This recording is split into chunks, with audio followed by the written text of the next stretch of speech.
The integration of design, simulation, and visualization tools is extremely important for automotive design. We can use CAE tools for testing for a long time, but to really be effective with CAE, we have to be able to use it for design. Traditionally, design studios will design the car, and then the engineering team will take over and try to make improvements to make sure we meet the aerodynamic targets and the emissions targets. This is workable, but it's a compromise. It actually leads to a lot of lost potential. The designs aren't quite what we wanted them to be. And from the engineering perspective, we really don't hit the targets, the drag targets we thought we could have in the first place. And again, this is because without integrating that process, we really have to have that compromise. But when the two processes are truly integrated, when both sides can communicate with one another and work simultaneously, then something different happens.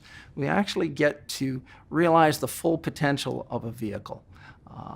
The design studio is understanding the behaviors of the car at the point in time when they can make the changes, at the concept phase, when they can truly take that information and do something effective with it. And then at the same time, engineering is satisfied because they're able to get their goals met very early in the process, which is really key to an effective an on-time and on-budget vehicle design.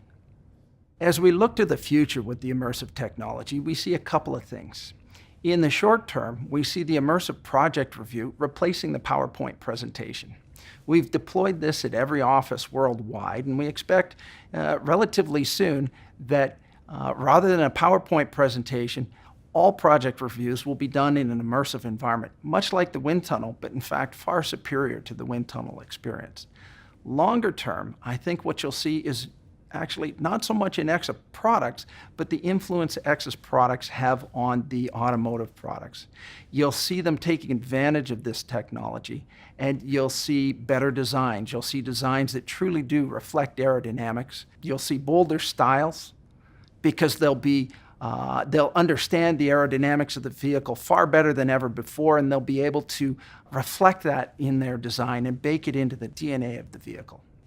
The immersive technology becomes even more important when you get away from the traditional aerodynamics around the body of a vehicle.